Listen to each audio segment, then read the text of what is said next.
Right, Iron fans, just back. It's about 8 p.m.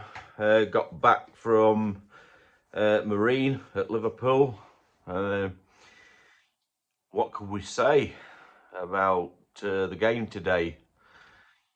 Um, if I'm being truly honest, which I'm gonna be, after the Alfreton game, the home game fortnight ago, it's got to be said, I was distraught,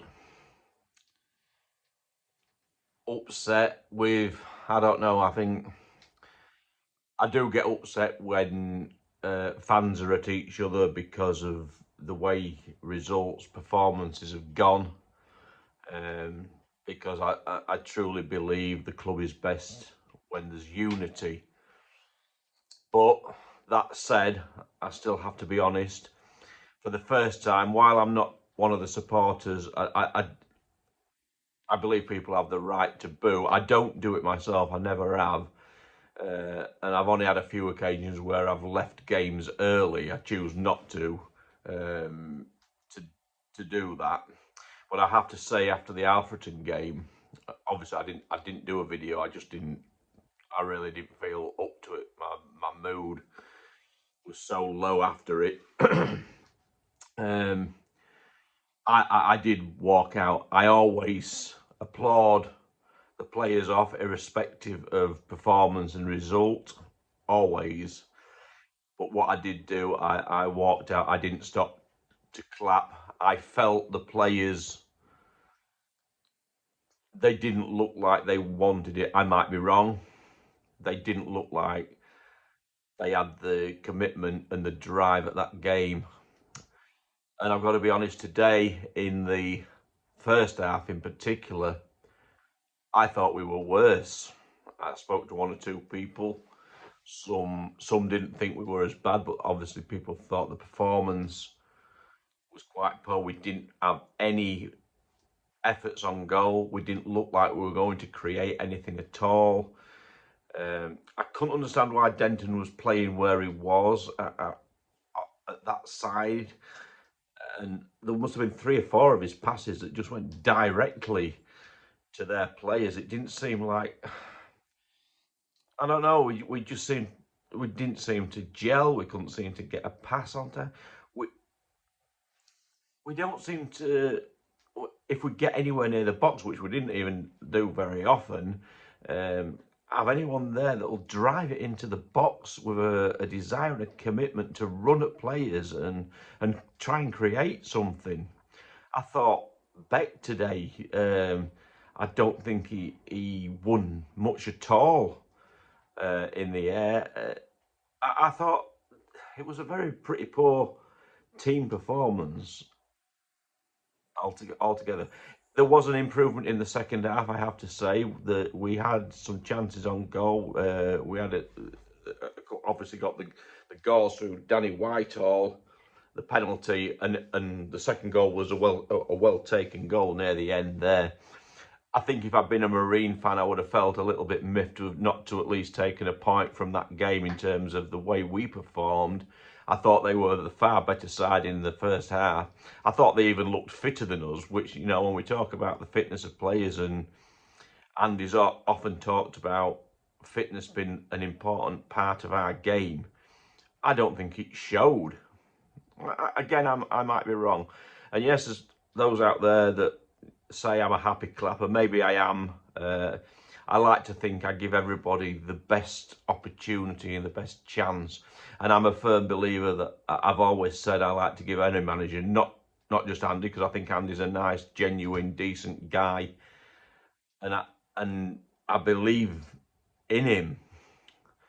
That said, um, I think the problem we have at our club is because of the expectation that's on us as a club, because of the size of the club and the level that we're playing at. There is an expectation there, and maybe it's a rightful expectation because of the size of the club. I think we're there on merit. We shouldn't think we're better than anybody else, and I don't believe most of us do. But we need to be out of this division, and while I'm still saying I'm sticking with Andy because of those views, I am more understanding of the people that have been saying for some time now.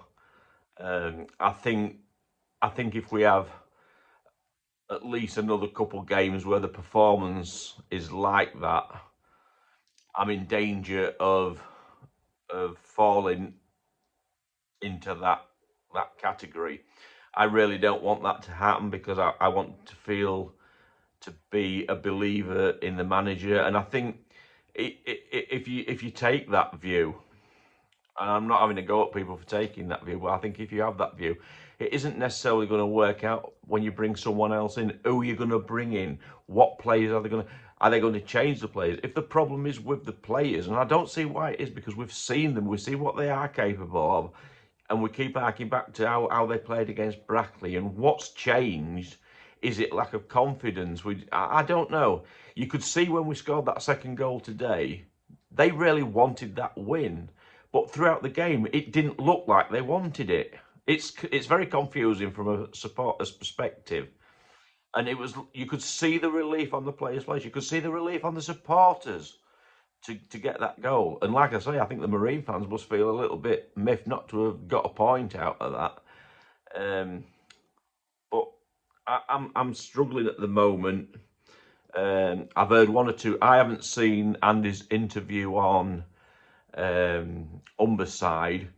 People that have told me, even people that were supporters, I haven't seen it yet, but people that are supporters of Andy Butler have said that he's lost their support because he came across in a very arrogant nature on the interview. In fact, some people turned it off. I haven't seen it. I don't know how to get it on my phone. I'll have to wait till tomorrow till Susan's here and got her phone, and then I'll watch it on there. I'm not very good with tech, as people know. And it's been called Susan on Facebook, and I don't know how I did it. But I will say I do want the fans to try and stick together, because I still believe that the unity is important. We're coming into the Christmas period. Let's hope today is the turning point and we can start to get, yes, it was a good result, but we need to get those performances up. It's the entertainment business, and fans want to be entertained, and I understand that. But yeah, I mean, Andy, if you're listening, I am still backing you, and I want you to do well. I like you a lot. But you know, if it's true what people have said, just just think, you need all the support you can get. So let's all be together. Up the iron.